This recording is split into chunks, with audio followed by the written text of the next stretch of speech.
Baik, materi yang kedua yaitu tentang sejarah, pertumbuhan dan perkembangan hadis dan ilmu hadis.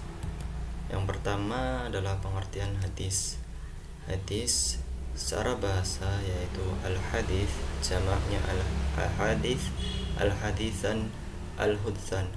Hadis secara etimologis, kata ini memiliki banyak arti, diantaranya al-jadid atau yang berarti yang baru, lawan dari al-qadim yang berarti lama, dan al-khabar yang berarti kabar atau berita.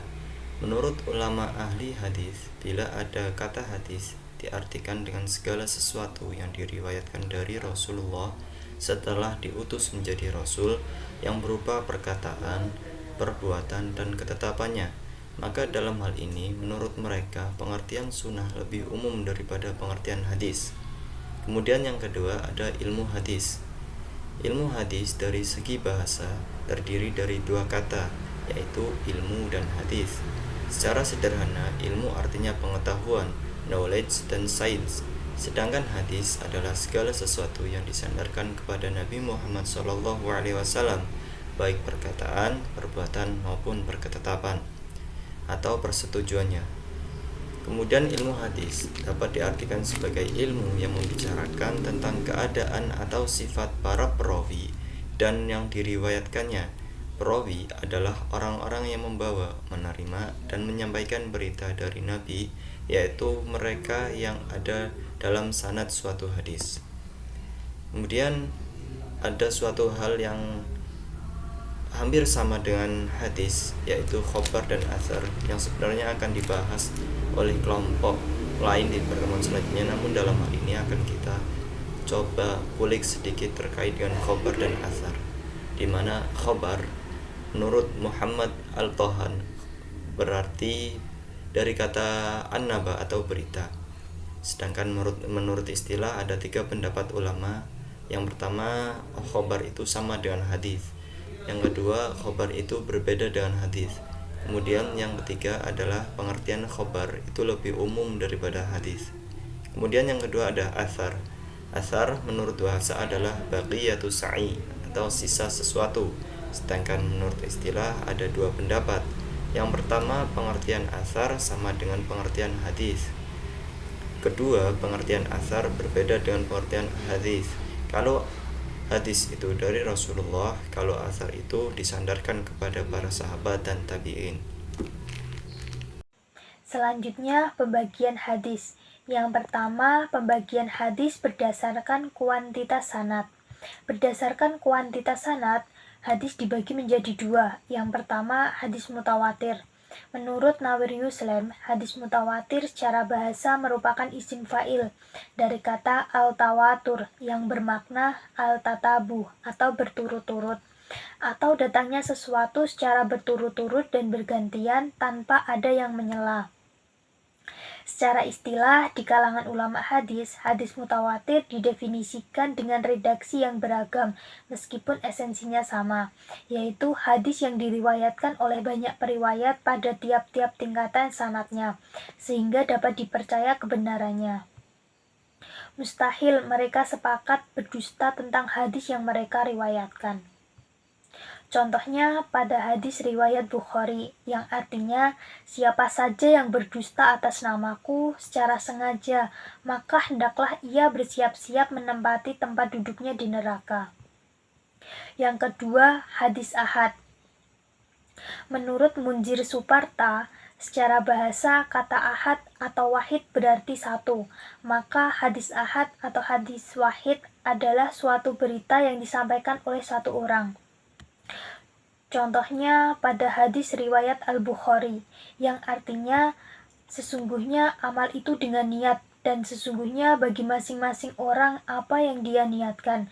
Barang siapa yang hijrahnya kepada dunia yang akan ia dapatkan atau kepada perempuan yang akan dia nikahi, maka hasil hijrahnya adalah apa yang dia niatkan.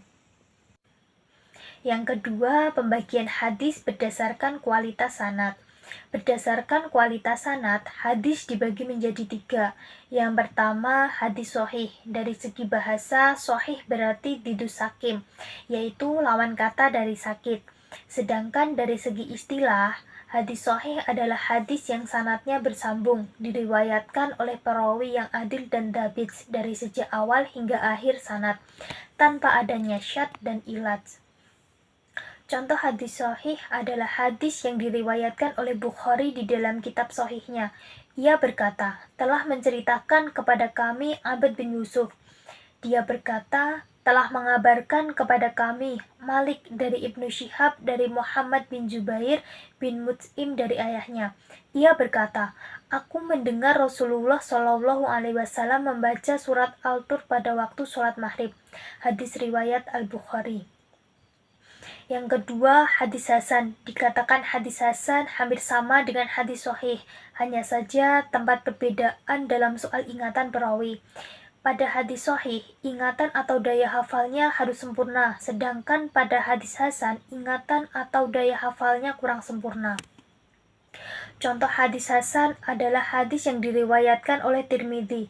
Dia berkata, telah menceritakan kepada kami Qutaibah, telah menceritakan kepada kami Ja'far bin Sulaiman al-Dabai dari Abi Imran al-Juwaini dari Abu Bakar bin Abu Musa al-Ash'ari.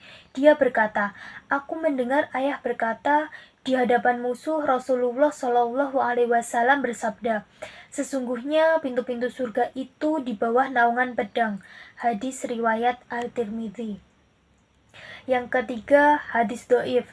Kata do'if menurut bahasa berarti lemah, sebagai lawan kata dari do'if yaitu kuat. Maka sebutan hadis do'if dari segi bahasa berarti hadis yang lemah atau hadis yang tidak kuat. Secara istilah, di antara para ulama terdapat perbedaan rumusan dalam mendefinisikan hadis do'if ini. Akan tetapi pada dasarnya isi dan juga maksudnya adalah sama. Contoh hadis do'if adalah hadis yang diriwayatkan oleh Juraisi An-Nahdi dari seorang laki-laki Bani Sulaiman. Rasulullah Shallallahu Alaihi Wasallam bersabda, puasa itu setengahnya kesabaran, dan kesucian itu sesungguhnya setengahnya iman. Imam Ibnul Maidi dalam kitab Tahdhibul Tahdhin, sanad hadis ini dikatakan do'if sebab Juraisi bin Kulaib adalah seorang mahjul atau tidak dikenal. Selanjutnya yaitu sejarah dan perkembangan ilmu hadis. Pada dasarnya, ulumul hadis telah lahir sejak dimulainya periwayatan hadis di dalam Islam, terutama setelah Rasul wafat. Ketika umat merasakan perlunya penghimpunan hadis-hadis Rasul, dikarenakan adanya kekhawatiran hadis-hadis tersebut akan hilang atau lenyap, para sahabat mulai giat melakukan pencatatan dan periwayatan hadis. Mereka telah mulai mempergunakan kaidah-kaidah dan metode tertentu dalam menerima hadis. Namun, mereka belumlah menuliskan kaidah-kaidah tersebut. Dasar dan landasan periwayatan hadis di dalam Islam dijumpai di dalam Al-Quran dan hadis Rasul. Di dalam surat Al-Hujurat ayat 6, Allah SWT memerintahkan orang-orang yang beriman untuk meneliti dan mempertanyakan berita-berita yang datang dari orang-orang yang fasik. Di samping itu, Rasul juga mendorong serta menganjurkan para sahabat dan yang lainnya yang mendengar atau menerima hadis-hadis beliau untuk menyampaikan dan meriwayatkan kepada mereka yang tidak mendengar atau mengetahuinya.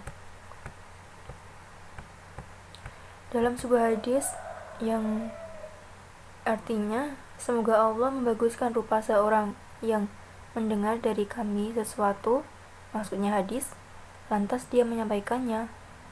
Hadis tersebut sebagaimana dia dengar. Kadang-kadang orang yang menyampaikan lebih hafal daripada orang yang mendengar. Hadis riwayat Tirmizi. Berdasarkan pada ayat Al-Quran dan hadis Nabi di atas, maka para sahabat mulai meneliti dan bersikap hati-hati dalam menerima dan meriwayatkan hadis-hadis Nabi Shallallahu Alaihi Wasallam, terutama apabila mereka meragukan si pembawa atau penyampai riwayat tersebut. Dengan demikian, mulailah lahir pembicaraan mengenai isnad dan nilainya dalam menerima dan menolak suatu riwayat. Pada abad kedua Hijriah, ketika hadis telah dibukukan secara resmi atas prakarsa Khalifah Umar ibni Abd al-Aziz dan dimotori oleh Muhammad bin Muslim, bin Syihab al-Zuhri. Para ulama yang bertugas dalam menghimpun dan membukukan hadis tersebut menerapkan ketentuan-ketentuan ilmu hadis yang sudah ada dan berkembang sampai pada masa mereka. Mereka memperhatikan ketentuan-ketentuan hadis sahih, demikian juga keadaan para perawinya. Hal ini terutama karena telah terjadi perubahan yang besar di dalam kehidupan umat Islam, yaitu para penghafal hadis sudah mulai berkurang dan kualitas serta tingkat kekuatan hafalan terhadap hadis pun sudah semakin menurun karena telah terjadi pencampuran dan akulturasi antara masyarakat Arab dengan non-Arab, menyusul perkembangan dan perluasan daerah kekuasaan Islam.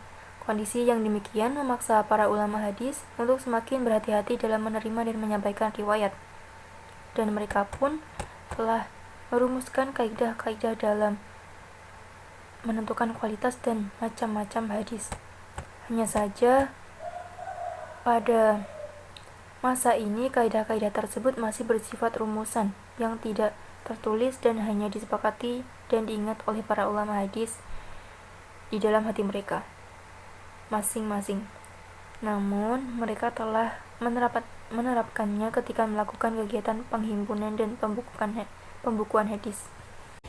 Pada abad ketiga Hijriah yang dikenal dengan masa keemasan dalam sejarah perkembangan hadis, mulailah ketentuan-ketentuan dan rumusan kaidah-kaidah hadis ditulis dan dibukukan, namun masih bersifat parsial. Yahya bin Ma'in menulis tentang Tarikh al-Rijal atau sejarah dan riwayat hidup para perawi hadis. Muhammad bin Sa'ad menulis Al-Tabaqat atau tingkatan para perawi hadis. Ahmad bin Hanbal menulis Al-Ilal atau beberapa ketentuan tentang cacat atau kelemahan suatu hadis atau perawinya. Pada abad keempat dan kelima Hijriah mulailah ditulis secara khusus kitab-kitab yang membahas tentang ilmu hadis yang bersifat komprehensif, seperti kitab Al-Muhaddis Al-Fasil Bayin Al-Rawi wa Al-Wa'i oleh Al-Qadi Abu Muhammad Al-Hasan bin Abdul Ar-Rahman bin Qolat Al-Ramuharamuzi, Ma'rifat Ulum Al-Hadis oleh Abu Abdullah Muhammad bin Abdul Al-Hakim Al-Nasyaburi, Mustakraj Al-Ma'rifat Ulum Al-Hadis oleh Abu Naim Ahmad bin Abdullah Al-Asbahani, Al-Jami' Akhlaq Al-Rawi wa Adab Al-Sami oleh Al-Baghdadi, dan lain-lainnya.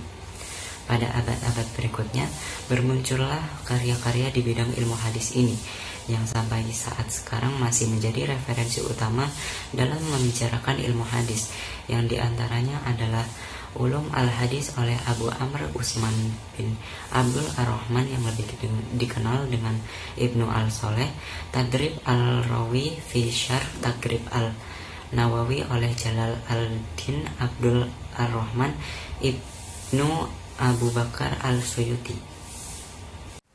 Sekian penyampaian materi dari kelompok kami.